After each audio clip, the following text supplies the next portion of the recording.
প্রথম বিশ্বযুদ্ধের আগের বছর 1913 খ্রিস্টাব্দে 13ই এপ্রিল লন্ডন শহর থেকে প্রায় 60 মাইল দূরে একটি ছোট্ট সুন্দর গ্রাম ব্লুবার্ড। সেখানে ছুটি কাটাচ্ছেন লর্ড কার্নারভন। ইংল্যান্ডের হাউস অফ লর্ডসের একজন সম্মানিত সদস্য তিনি। তার গ্রামের এই বাড়িটির নাম ইজিপ্ট। ইজিপ্ট বা মিশর নামে বাড়ির নাম রাখার কারণ, লর্ড কার্নারভন একজন পুরাতত্ত্ববিদ এবং বিশেষ করে মিশরের প্রাচীন সভ্যতা নিয়ে খুব মাথা ঘামান। মমি, পিরামিড এবং আরও নানান বিস্ময়কর কীর্তির প্রতি তার কৌতূহলের শেষ নেই। ইজিপ্টের বারান্দায় বসে সেদিন তিনি খবরের কাগজ পড়ছিলেন। সেদিনকার ডাকে একটি পত্রিকা এসেছে, ইলাস্ট্রেটেড লন্ডন নিউজ। তার একটা বিশেষ খবর তিনি খুব মন দিয়ে পড়ছিলেন। ডেভিস নামে একজন খামখেয়ালি দুর্দান্ত প্রকৃতির মানুষ আছেন লন্ডনে। প্রায় তিনি দুর্গম জায়গায় দুঃসাহসিক অ্যাডভেঞ্চারে বেরিয়ে পড়েন। কমাস আগে ডেভিস আফ্রিকার কঙ্গো অঞ্চলের গহন অরণ্যে গিয়েছিলেন। সেখান থেকে ঘুরতে ঘুরতে পরে মিশরে আসেন। মিশরে এসে সম্প্রতি তিনি প্রাচীন কিছু জিনিস দৈবাত কুড়িয়ে পেয়েছিলেন। মিশরের একটা রুক্ষ পাহাড়ি অঞ্চলে মাটির তলা থেকে প্রাচীন রাজা বা ফেরাওদের কবর, মমি ইত্যাদি আবিষ্কৃত হয়েছে। পুরাতাত্ত্বিকরা এই অঞ্চলের নাম দিয়েছেন ভ্যালি অব দ্য কিংস, অর্থাৎ রাজরাজরার উপত্যকা। এই উপত্যকায় ঘুরতে ঘুরতে ডেভিস হঠাৎ একটা ধসে পড়া টিলার ফাটলে কয়েকটা হাড়ি দেখতে পান। হাড়িগুলো পোড়া মাটির, গায়ে চমৎকার কারুকার্য আছে, মুখের ঢাকনা সিল করা। শিলমোহরে যাদের নাম আছে তারা কিন্তু ফেরাও নন, পুরুত ঠাকুর। প্রাচীন মিশরে দেবদেবীদের পূজারী পুরুত ঠাকুররা খুব প্রতাপশালী ছিলেন। ফেরাও তাদের পরামর্শতেই চলতেন। ডেভিসের কুড়িয়ে পাওয়া হাড়িতে যাদের শিলমোহর আছে তারা তুতানখামেন নামে এক রাজার পুরুত। এই তুতানখামেন নামটা থাকায় লন্ডনের পণ্ডিত মহলে হইচই পড়ে গেছে। তুতানখামেন ছিলেন বয়সে কিশোর এক ফেরাও। সিংহাসনে বসার মাত্র কিছুদিনের মধ্যেই তিনি মারা যান। পুরনো আমলের গ্রিক পণ্ডিতদের পুঁথিতে তার কথা জানা গিয়েছিল। তাছাড়া ওই রাজরাজরার উপত্যকায় প্রাচীন ফেরাও যুগে যেসব ফলক পাওয়া গেছিল তাতে তার উল্লেখ ছিল। কিন্তু ওই উপত্যকা তন্ন তন্ন করে খুঁজে তার কবর বা মমি পাওয়া যায়নি। অমন তন্ন তন্ন করে খোঁজার একটা কারণ ছিল। গ্রিক পণ্ডিতদের লেখায় তো বটেই, সেই পুরনো ফলকেও স্পষ্ট করে উল্লেখ ছিল তুতানখামেনের মৃত্যুর পর তার মৃতদেহ সে আমলের প্রথা অনুসারে মমি করা হয় এবং মমির সঙ্গে সমাধিকক্ষে অজস্র মণিমুক্তা, হীরা জহরত রাখা হয়। বলা বাহুল্য, এই গুপ্তধনের লোভেই অত খোঁজাখুঁজি। শুধু পুরাতাত্ত্বিক পণ্ডিতরা নন, অনেক ধনলোভী দুর্দান্ত প্রকৃতির মানুষ, এমনকি চোর ডাকাতরাও রাজরাজরা উপত্যকা চষে ফেলেছে। কিন্তু তুতানখামেনের কবরের কোনো হদিশ পায়নি কেউ। শেষে সবাই ধরে নিয়েছিল তুতানখামেন নামে কোনো ফেরাও ছিলেনই না, ওটা স্রেফ বানানো গল্প। কিন্তু ডেভিসের পাওয়া হাড়িতে তুতানখামেনের পুরুতদের শিলমোহর পাওয়া গেল এতদিনে। তাহলে বোঝা যাচ্ছে সত্যি ওই নামে একজন ফেরাও ছিলেন। তার চেয়ে বড় কথা, হাড়িগুলোর সিল ভেঙে ঢাকনা খোলা হয়েছে লন্ডন জাদুঘরে। ডেভিস ওগুলো জাদুঘরে জমা দিয়েছেন। ইংল্যান্ডের আইনের এই রীতি। পৃথিবীর যেখানেই হোক, কোনো ইংরেজ বা ব্রিটিশ সাম্রাজ্যের প্রজাপ্রাচীন কোনো জিনিস কুড়িয়ে পেলে কিংবা উদ্ধার বা আবিষ্কার করলে তা জাদুঘরে জমা দিতেই হবে, নয়তো জেল খাটতে হবে। ডেভিস তাই ওগুলো জমা দিতে বাধ্য হয়েছেন। এখন দেখা যাচ্ছে হাড়ির ভেতরে ভাঁজ করা পোশাক রয়েছে। এই পোশাক পুরুতরা রাজার শবযাত্রার সময় পরতেন। তার মানে তুতানখামেনের মৃত্যুর পর তাকে কবরে নিয়ে যাওয়ার সময় পুরুতরা এই পোশাক পরেছিলেন। তারপর প্রথমত সেগুলো খুলে হাড়িতে ভরেছিলেন, মুখে সিল এঁটে দিয়েছিলেন। তাহলে নিশ্চয়ই তুতানখামেনের কবরও কোথাও আছে। ডেভিস যেখানে হাঁড়িগুলো পেয়েছেন তারই কাছাকাছি নিশ্চয়ই কোথাও আছে। অথচ ডেভিস তা না খুঁজে হাঁড়িগুলো নিয়েই মিশর থেকে চলে এসেছেন। কেন চলে এসেছেন? লন্ডন মিউজিয়ামের অধ্যক্ষ বলেছেন, ডেভিস যখন রাত দুপুরে আমার বাড়িতে এসে আমার ঘুম ভাঙিয়ে ওঠালো, তখন আমি ওর চেহারা দেখে অবাক হলাম। কি যেন আতঙ্কে ঠকঠক করে কাঁপছে। আমি প্রশ্ন করে তার মুখে বেশি কিছু জানতে পারলাম না। শুধু কোনো রকমে বলল, এগুলো ভুতুড়ে জিনিস, এর মধ্যে ভূত প্রেত আছে। মিশর থেকে লন্ডন অবধি আনতে তার নার্ভের চূড়ান্ত ক্ষতি হয়েছে, তাই এই আপদ বিদায় করে সে বাঁচতে চায়। এই বলে ডেভিস তখনই চলে গেল। আমি হাঁড়িগুলো সাবধানে একটা ঘরে তালাবন্ধ করে রাখলাম। পরদিন সকালে শুনি ডেভিস রাস্তায় মরে পড়ে আছে। তার লাশ মর্গে নিয়ে যাওয়া হয়, কিন্তু ডাক্তাররা মৃত্যুর তেমন কোনো কারণ খুঁজে না পেয়ে বলেছেন হার্ট ফেল। আমার অবাক লাগে, দৈত্যের মতো বলশালী এবং দুঃসাহসী মানুষ ডেভিস, তার বিচিত্র কীর্তিকলাপের কথা কে না জানেন, অথচ সে হঠাৎ হার্ট ফেল করে রাতারাতি মারা পড়ল, এবং আমার কাছ থেকে যাওয়ার পরেই। এর কোনো মাথামুন্ডু খুঁজে পাচ্ছি না। ব্যাপারটা রহস্যময়। পুলিশের গোয়েন্দা দপ্তর স্কটল্যান্ড ইয়ার্ডের লোকেরা অবশ্য তদন্ত করে দেখছে। সাংবাদিকরা অধ্যক্ষকে প্রশ্ন করেন, আচ্ছা স্যার, হাঁড়িগুলো আপনার জিম্মায় আসার পর কোনো অদ্ভুত কিছু ঘটেছে কি? অধ্যক্ষ বলেন, না, ওগুলো আমি যথারীতি পরদিদির জাদুঘরে নিয়ে গিয়ে রেখেছি, কিন্তু সেখানেও কোনো ভুতুড়ে ব্যাপার ঘটেনি। নানা দেশের সেরা পুরাতাত্ত্বিক পণ্ডিতদের হাঁড়িগুলো এবং পুরুতদের পোশাক আশাক পরীক্ষা করে দেখতে আমন্ত্রণ জানিয়েছিলাম। তারা এখন এ কাজে ব্যস্ত। লর্ড কার্নারভন ইলাস্ট্রেটেড লন্ডন নিউজের এই বিস্তারিত খবরটা পড়ে উত্তেজিত হয়ে উঠলেন।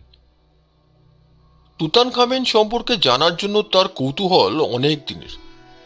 প্রচুর পুঁথিপত্র হাতড়েছেন। ইউরোপ ও আমেরিকার জাদুঘরে বা পুরাদ্রব্যের সংগ্রহশালায় গিয়ে খোঁজাখুঁজি করেছেন।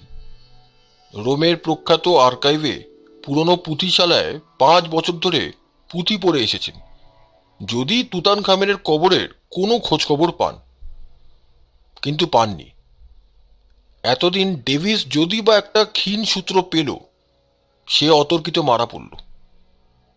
ঠিক কোন জায়গায় ওগুলো পাওয়া গেছে তার মুখেই জানা যেত, কিন্তু সে রাস্তা একেবারে বন্ধ হয়ে গেল। লর্ড কার্নারভন তখনই অল্প কিছু খেয়ে নিয়ে তার মোটর গাড়িটি নিয়ে বেরিয়ে পড়লেন। লন্ডনের দিকে প্রচণ্ড গতিতে চলতে থাকলো তার গাড়ি। মাইল 10 চলার পর হঠাৎ গাড়ির কলকবজা বিগড়ে গেল। ভাগ্যিস একটু তফাতে একটা গ্যারাজ ছিল। গ্যারাজের লোকেরা ঠেলতে ঠেলতে নিয়ে গেল। গাড়ি সারিয়ে চালু করতে ঘন্টা 3 লেগে গেল। গ্যারাজের মালিক একটু হেসে বলল, আজ দিনটা শুভ নয় মশাই, বেরোবার আগে কি তারিখটা লক্ষ্য করেননি? আজ অপয়া 13, আনলাকি 13। লর্ড কার্নারভন রেগে বললেন, ওসব আমি মানি নে হে, বুঝলে? লোকটা মুচকি হেসে বলল, ঠিক আছে, ভালোই ভালোই পৌঁছন, এই ইচ্ছে করতে আপত্তি নেই, তবে কিছু বেগতিক ঘটলে আমাকে যেন সাপ দেবেন না। লর্ড কার্নারভন আবার স্টিয়ারিং ধরে স্পিড বাড়িয়ে দিলেন গাড়ির। লন্ডনের আধা আধি পথ এসেছেন, আবার হঠাৎ ঘড়ঘড় করতে করতে থেমে গেল গাড়ি। আবার গ্যারেজ খুঁজতে বেরোতে হলো। সঙ্গে চাকর না নিয়ে এসে ভুল করেছেন, এখন আর পস্তানো বৃথা। যাই হোক, এইভাবে রাস্তায় দুবার গাড়ি বিগড়ে যাওয়ায় লন্ডন পৌঁছতে প্রায় সন্ধে হয়ে গেল তার। সন্ধ্যের মুখে কুয়াশা ঘন হয়ে উঠেছে। বাতি জ্বলেছে সদ্য, কিন্তু রাস্তাঘাট ঘরবাড়ি অস্পষ্ট হয়ে পড়েছে। আজ আর জাদুঘরে ঢোকা যাবে না, কখন বন্ধ হয়ে গেছে। বিরক্ত মুখে লর্ড কার্নারভন গাড়ি চালাচ্ছেন। এক সময় হঠাৎ দেখতে পেলেন সামনে আবছা একটা গাড়ি আসছে। গাড়িটা ঘোড়ার গাড়ি। দেখতে দেখতে গাড়িটা এসে পড়ল। কিন্তু আতঙ্কে লর্ড কার্নারভন দেখলেন ঘোড়ার গাড়িটা তার গাড়ির দিকেই সোজা ছুটে আসছে। জোরে হর্ন বাজালেন, কিন্তু না, এই এসে পড়ল। লর্ড কার্নারভন ব্যস্ত হয়ে গাড়ির মুখ ঘুরিয়েই ব্রেক চাপলেন। সঙ্গে সঙ্গে তার গাড়ি উল্টে গিয়ে পাশের একটা খানায় পড়ল। প্রচণ্ড আঘাতে অচৈতন্য হয়ে পড়লেন তিনি। লোকজন দৌড়ে এলো চারপাশ থেকে। ততক্ষণে ঘোড়ার গাড়িটা কুয়াশার মধ্যে মিলিয়ে গেছে। তারা সাংঘাতিক আহত লর্ড কার্নারভনকে হাসপাতালে পৌঁছে দিল। লর্ড কার্নারভনের জ্ঞান ফিরল 3 দিন পরে। কিন্তু তারপর তিনি যা বললেন শুনে তো ডাক্তাররা উদ্বিগ্ন হয়ে ভাবলেন, এই রে, দুর্ঘটনার ধাক্কায় লর্ড সাহেবের মাথার গোলমাল হয়ে গেছে। লর্ড বললেন, ঘোড়ার গাড়িটার ঘোড়াগুলো কালো রঙের। কোচওয়ানের পরনে ছিল প্রাচীন মিশরের পোশাক। আরোহীকে অস্পষ্টভাবে দেখেছেন তিনি। মনে হয়েছে তার মাথায় ফেরোয়ের মুকুট ছিল। হাউস অব লর্ডসের সদস্য বলে কথা, তার চিকিৎসার কোনো ত্রুটি হবে না। তাকে নিয়ে যাওয়া হলো মানসিক ব্যাধির ওয়ার্ডে। খ্যাতিমান মনস্তাত্ত্বিক ডাক্তাররা নানাভাবে পরীক্ষা করে দেখে বললেন, না, লর্ড সম্পূর্ণ সুস্থ এবং স্বাভাবিক। তবে সেই ঘোড়ার গাড়ির ব্যাপারটা যেভাবে বর্ণনা করছেন তাতে বোঝা যায় উনি তখন হ্যালুসিনেশনে আচ্ছন্ন ছিলেন, অর্থাৎ চোখের ভুল। মিশর সংক্রান্ত খবর পড়ে দ্রুত লন্ডনে ফিরে আসছিলেন এবং সারা পথ মাথায় ওই চিন্তাই ছিল। তাই কুয়াশা এবং আবছা অন্ধকারে ঘোড়ার গাড়িটা দেখে ওই ভুল করে ফেলেছেন। ভুলের ফলেই উনি তাড়াতাড়ি ব্রেক চাপেন এবং গাড়ি স্বাভাবিকভাবে উল্টে যায়। এমনও হতে পারে হ্যালুসিনেশনের ফলে আতঙ্কে গাড়িটা ঘুরিয়ে দিয়েছিলেন খানার দিকে। লর্ড কার্নারভন সুস্থ হয়ে বাড়ি ঢুকলেন। কিন্তু এবার তার ব্যক্তিগত চিকিৎসকরা তাকে পরীক্ষা করে দেখে বললেন, সামনের শীতকালটা তার শরীরের পক্ষে বিপজ্জনক হওয়ার আশঙ্কা আছে। তাই ওই সময় তার কোনো গ্রীষ্ম প্রধান দেশে গিয়ে থাকা উচিত। বন্ধুরা পরামর্শ দিলেন ভারতে যেতে। কিন্তু লর্ড কার্নারভন আনন্দে নেচে উঠলেন। মিশরও তো গ্রীষ্মপ্রধান দেশ, তিনি মিশরেই যাবেন। নিছক বেড়াতে যাবেন না, হ্রদ দেখা কলা বেচার মতো মিশরে গিয়ে পুরাতাত্ত্বিক অভিযানে নামবেন। সেই রাজরাজরার উপত্যকায় তন্ন তন্ন অনুসন্ধান চালাবেন। কোথায় ডেভিস হাড়িগুলো পেয়েছিল খুঁজে বের করবেন। মাটি খুঁড়তে তো হবেই, এজন্য লোকজন দরকার, অভিজ্ঞ তদারককারীও দরকার। এজন্য প্রচুর টাকা চাই। ইংল্যান্ডের দরবার থেকে অনুমতিও দরকার। লর্ড কার্নারভনের পক্ষে দুটোরই কোনো অসুবিধা ছিল না। তিনি সদল বলে মিশরের ভ্যালি অফ দ্য কিংসে গিয়ে তাঁবু পাতলেন। এদিকে যেদিন লর্ড কার্নারভন দুর্ঘটনায় আহত হন সেদিনই আরেকটি বিচিত্র ঘটনা ঘটেছিল। হাওয়ার্ড কার্টার নামে এক যুবক চাকরির খোঁজে হন্যে হয়ে বেড়াচ্ছে।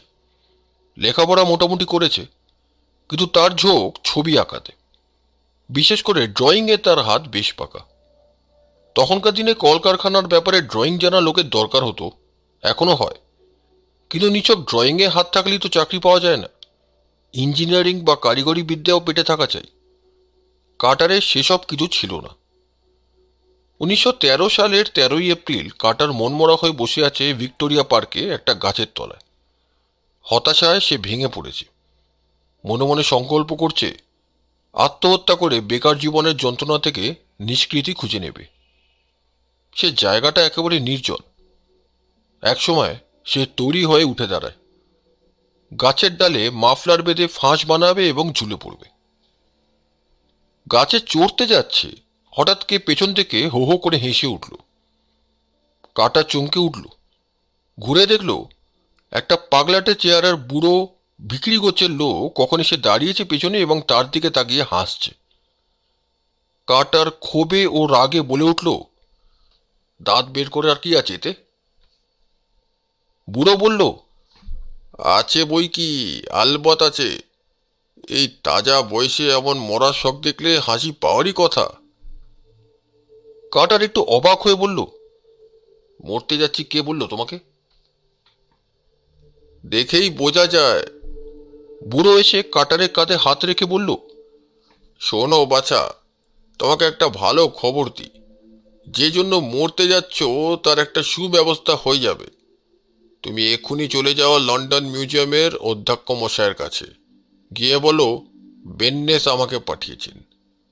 আমি ড্রয়িংয়ের কাজটা ভালোই পারি। ব্যাস, দেখবে তোমার চাকরি তো হয়েই যাবে। উপরন্তু এই থেকে তুমি একদিন পৃথিবীর নামী লোক হয়ে উঠবে। যাও, এখনই চলে যাও। কার্টার হাঁ করে তাকিয়েছিল ওর মুখের দিকে। এসব কথা শুনে সে তো খুবই অবাক। এ লোকটা কেমন করে তার সব কথা জানলো? কে এ? লোকটার পোশাকের দিকে এতক্ষণে চোখ গেল কার্টার। এমন অদ্ভুত পোশাকও সে কোশমিনকালে দেখেনি। পোশাকটা ছেঁড়া খোড়া এবং নোংরা বটে, কিন্তু একসময় দামিই ছিল। কেমন একটা বিশ্রী দুর্গন্ধও নাকে লাগছে। কার্টার বলল, তুমি নিশ্চয়ই পাগল টাগল বটে। যাও, বিরক্ত করো না। লোকটা ওর কাজ ছেড়ে দিয়ে ফের হো হো করে হেসে বলল, ভাগ্যলক্ষ্মীকে পায়ে ঠেলতে নেই বাছা। যা বললাম শুনলে বরাত খুলে যাবে। এখন মানা না মানা তোমার ইচ্ছা। বলে সে হন হন করে চলতে শুরু করলো এবং ঝোপঝাড়ের আড়ালে মিলিয়ে গেল। কাটার অবাক হয়ে বসে রইল কিছুক্ষণ। তারপর তার মনে হলো, দেখা যাক ওর কথা সত্যি না মিথ্যে। সে পার্ক থেকে বেরিয়ে সোজা চলে গেল জাদুঘরে। সেখানে কর্মচারীদের কাছে জিজ্ঞাসা করল, সত্যি একজন ভালো ড্রয়িং জানার লোক খোঁজা হচ্ছে। কার্টার অধ্যক্ষ মহাশয়ের সাথে দেখা করার অনুমতি পেল। অধ্যক্ষ বললেন, কি চাই? বেননেস নামে এক বুড়ো ভদ্রলোক আপনার কাছে আসতে বললেন, তাই এলাম। আপনারা নাকি ড্রয়িং জানা লোক খুঁজছেন। কার্টার জানালো। অধ্যক্ষ ভুরু কুচকে বললেন, কে বললে? বেননেস। বেননেস? সে আবার কে? কেমন চেহারা বলো তো? কার্টার তার চেহারা ও পোশাকের মোটামুটি একটা বর্ণনা দিল। ঘরে অধ্যক্ষ এবং আরও জনাধীন ভদ্রলোক ছিলেন। তারা মুখ চাওয়াচই করছিলেন। তাদের চোখে মুখে বিস্ময়ের ভাব ফুটে উঠেছে। কার্টার বলল, আপনি কি তাকে চেনেন না স্যার? অধ্যক্ষ একটু হেসে বললেন, তুমি নিশ্চয়ই রসিকতা করছো যুবক। একজন বেননেসকে আমি এবং এই ভদ্রলোকেরা চেনেন বটে, কিন্তু সে চেনাও মাত্র দুদিন আগে। তবে ঘরের তিনজন ভদ্রলোকই হেসে উঠলেন। অধ্যক্ষকে থামতে দেখে কার্টার জিজ্ঞাসা করল, তবে কি স্যার? অধ্যক্ষ হঠাৎ টেবিলের সামনে ঝুঁকে ক্রুদ্ধ স্বরে বলে উঠলেন, এ রসিকতার মানে কি? কার্টার অপ্রস্তুত হয়ে বলল, আমি রসিকতা করিনি স্যার, সত্যি বলছি। মাত্র কিছুক্ষণ আগে ভিক্টোরিয়া পার্কে ওর সঙ্গে দেখা হলো। ঈশ্বরের দিব্যি। ঘরের একজন ভদ্রলোক এবার বললেন, শোনো ভাই, ব্যাপারটা খুলেই বলি। বেননেস নামে একজন পুরুষ ছিলেন 5,000 বছর আগে মিশরে। তিনি ছিলেন ফেরাও তুতানখামেনের পুরুষ। এই সম্প্রতি দুদিন হলো ডেভিস নামে এক অভিযাত্রী মিশর থেকে কিছু জিনিস এনেছেন। তারই মধ্যে কয়েকটা মাটির হাড়ি আছে। একটা হাড়ির ঢাকায় ওই বেননেসের শিরমোহর আছে এবং ভেতরে আছে তার পোশাক। রাজার শবযাত্রায় বেননেস সেই পোশাক পরেছিলেন। এবার বুঝতে পারছো তো কেন অধ্যক্ষ ক্রুদ্ধ হয়েছেন? কার্টার শিউরে উঠল। সর্বনাশ! তাহলে কি সেই বেননেসের ভূতের সঙ্গে তার পার্কে দেখা হলো? কাঁধে হাত রেখেছিল যেখানে, সেখানটায় এতক্ষণ রক্ত জমে গেছে বলে মনে হলো।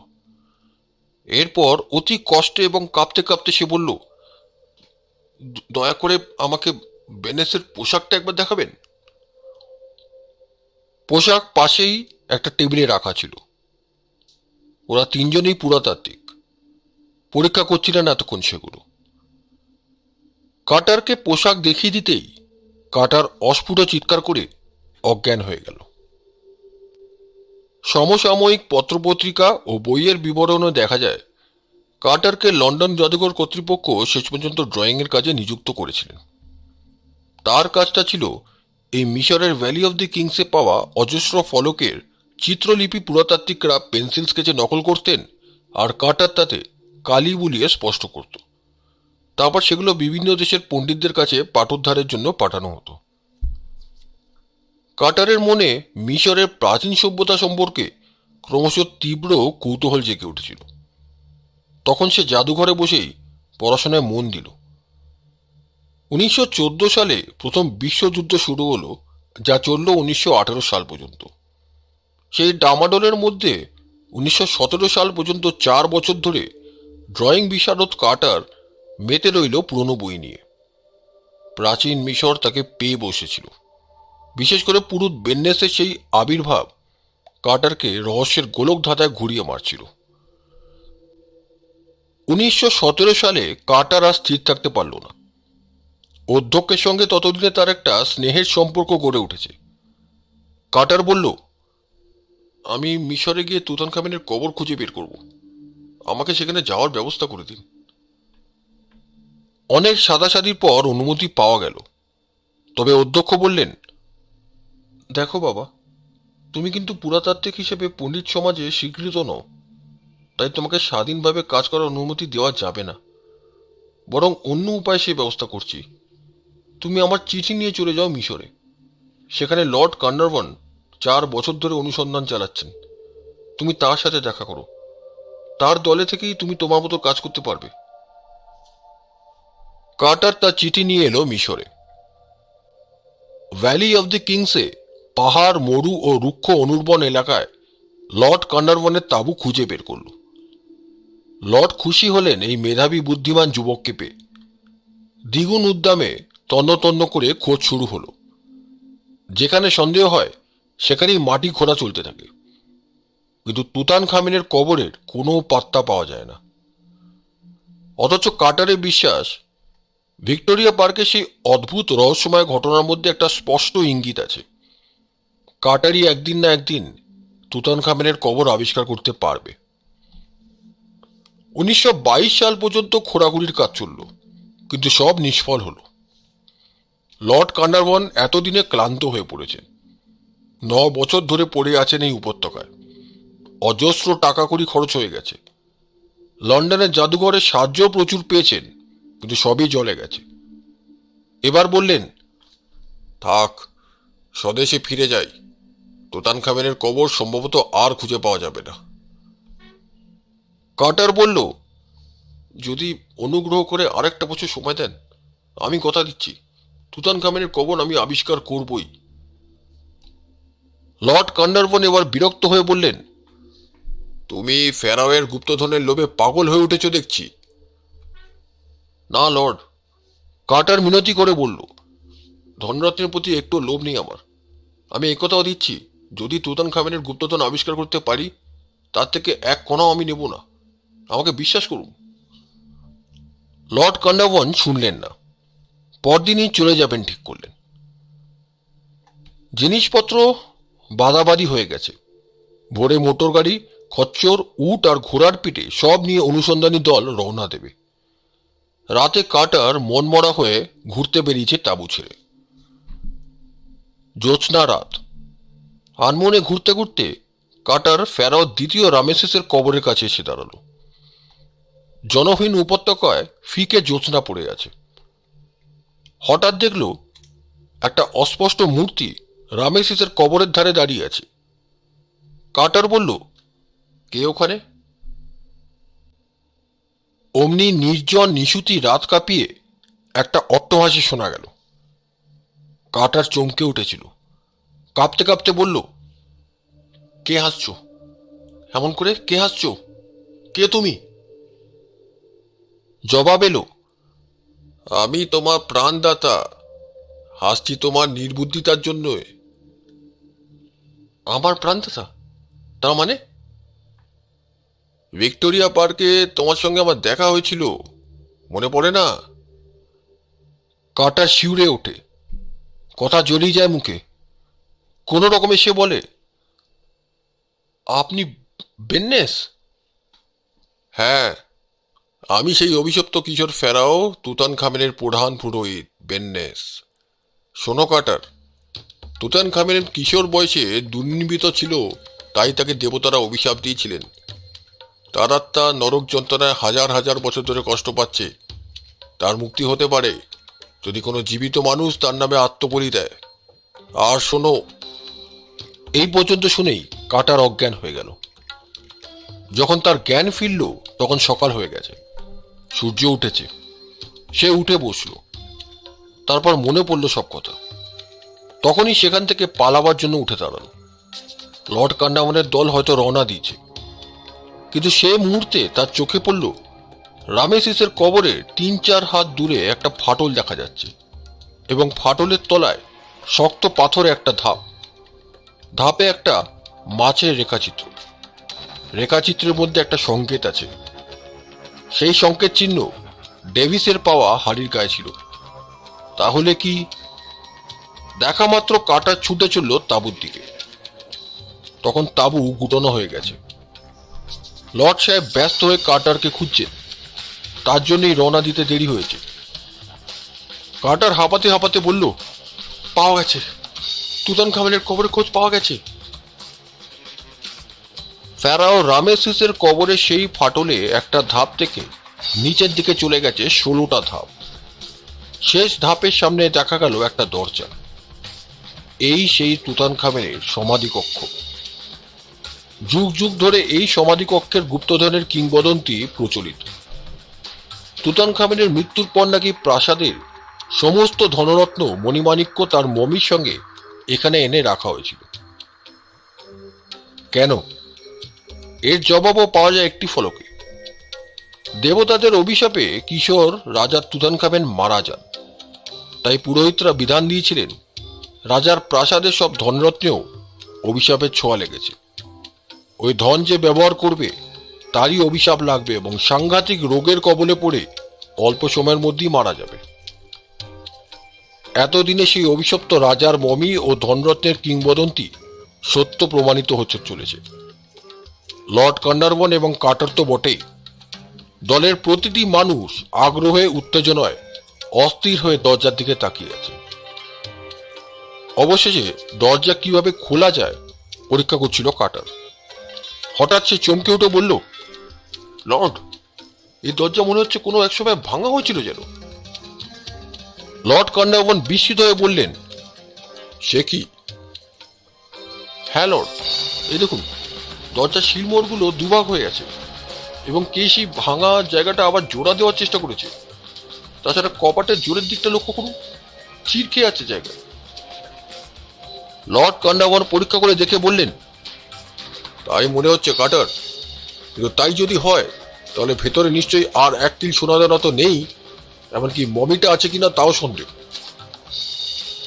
কাটার চিন্তিত মুখে বললে, তাহলে দরজা ভেঙে দেখা যাক কি হয়েছে। লর্ড কান্ডারবন বললেন, কিন্তু যদি সত্যি ভেতরে কিছু না থাকে তাহলে শেষ পর্যন্ত বিশ্বের পুরাতাত্ত্বিকরা এমনকি লন্ডনের জাদুঘর কর্তৃপক্ষ ভাবতে পারেন আসলে হয়তো আমরাই সব গুপ্তধন মেরে দিয়েছি এবং মিথ্যে করে রটাচ্ছি যে কারা আমাদের আগে দরজা ভেঙে ভেতরে ঢুকেছিল। তাই না কাটার? কাটার ভেবে দেখে বলল, হ্যাঁ, তাও তো বটে। কাটার, ব্রিটিশ আইন অনুসারে তুতানখামেনের সবকিছুই ব্রিটিশ সাম্রাজ্যের রাজকীয় সম্পত্তি বলে গণ্য হবে। অতএব আমাদের মিথ্যে বদনামের ভাগী হওয়া উচিত নয়, বরং আমরা লন্ডন জাদুঘর কর্তৃপক্ষকে খবর পাঠাই। তাদের বিশেষজ্ঞ দলটি এসে আগে দেখুক সত্যি দরজা অনেক আগে ভাঙা হয়েছিল কিনা। তারপর তাদের সামনেই আমরা দরজা ভেঙে ভেতরে ঢুকবো এবং কি আছে দেখব। এমনটি হলে কেউ আমাদের চোর বদনাম দিতে পারবে না। কাটার সায় দিয়ে বলল, ঠিক বলেছেন লর্ড, আজই টেলিগ্রাম করার ব্যবস্থা করি। লোক পাঠানো হলো কায়রো শহরে। সেখান থেকে টেলিগ্রাম গেল আর তুতানখামেনের সমাধিকক্ষের দরজায় পাহারার ব্যবস্থা হলো। লর্ড কান্ডারবন এবং কাটার তো সজাগ রইলেনই, পালাক্রমে রাজ্যকে প্রহরীদের দিককেও লক্ষ্য রাখলেন দুজনে। চতুর্থ রাতে এক সাংঘাতিক ঘটনা ঘটল। শেষ রাতে ছিল লর্ড কান্ডারবনের পাহারার পালা। কাটারকে জাগিয়ে দিয়ে তিনি তাঁবুতে শুতে গেলেন। রামেসিসের কবরের কাছে তাঁবু। লর্ড চলে যাওয়ার কিছুক্ষণ পরেই কাটার যেন একটা আর্তনাদ শূন্য কোথাও। একজন প্রহরীকে পাঠালো ব্যাপারটা অনুসন্ধান করতে। একটু পরে সে দৌড়ে এসে হাঁপাতে হাঁপাতে বলল, লর্ড সাহেব পড়ে আছেন রামেসিসের কবরের ওপরে। সেই শেষ রাত্রে হইচই পড়ে গেল। লর্ড সাহেবের শরীরে কোথাও ক্ষতচিহ্ন নেই, কিন্তু তিনি মারা পড়েছেন। মুখের কষায় জেলার সঙ্গে রক্ত আছে, নাকেও কয়েক ফোঁটা টাটকা রক্ত। লর্ড কান্ডাবনের মৃতদেহ কায়রো শহরের মর্গে পাঠানো হয়েছিল। সব ব্যবচ্ছেদ করে ডাক্তাররা মৃত্যুর কোনো কারণ খুঁজে পাননি। রিপোর্টে শুধু লিখেছেন হার্ট ফেল। সম্ভবত আকস্মিকভাবে ভয় পেয়ে কিংবা উত্তেজিত হয়ে হার্ট ফেল করে মারা পড়েছেন। অবশ্য তার বয়সও ছিল। তার উপরে 10 বছর ধরে এরকম একটা পাণ্ডব বর্জিত জায়গায় কাটানো। স্নানাহার নিয়মিত ছিল না। নার্ভের ওপর দিনের পর দিন 10 বছর ধরে তীব্র চাপ পড়েছিল। মানসিক অবস্থা ও স্বাস্থ্য দুই বিচার করে বলা যায় হার্ট ফেল হওয়াটা অস্বাভাবিক নয়। 7 দিন পর লন্ডন থেকে বিশেষজ্ঞরা এসে পড়লেন। সবাই পুরাতাত্ত্বিক পণ্ডিত এবং প্রাচীন জিনিস সম্পর্কে প্রত্যেকেরই অসাধারণ জ্ঞান। তারা সমাধিকক্ষের দরজা পরীক্ষা করে বললেন, হ্যাঁ, কয়েকশো বছর আগে কেউ বা কারা এই দরজা ভেঙে ভেতরে ঢুকেছিল, বেরিয়ে এসে আবার দরজা আগের মতোই আটকাবার চেষ্টা করেছে। শিলমোহরগুলো জোড়া তারা দিয়ে সেটে দিয়েছে। ডাকাত ছাড়া কে হতে পারে তারা? বিশেষজ্ঞদের সঙ্গে নানা দেশের কিছু সাংবাদিক ও ফটোগ্রাফারও এসেছিলেন। অনেক ছবি তোলা হলো দরজার। রেকর্ড হিসাবে এই ছবির দাম আছে। দরজা ভেঙে ফেলা হলো। ভেতর থেকে ভ্যাপসা গন্ধ বেরিয়ে এলো প্রথমে। তারপর ক্রমশ একটা মিঠে গন্ধ ছড়ালো, বাসি ফুল কিংবা পুরনো আতরের গন্ধের মতো। ভেতরে ঘন অন্ধকার থমথম করছে দিনে দুপুরে।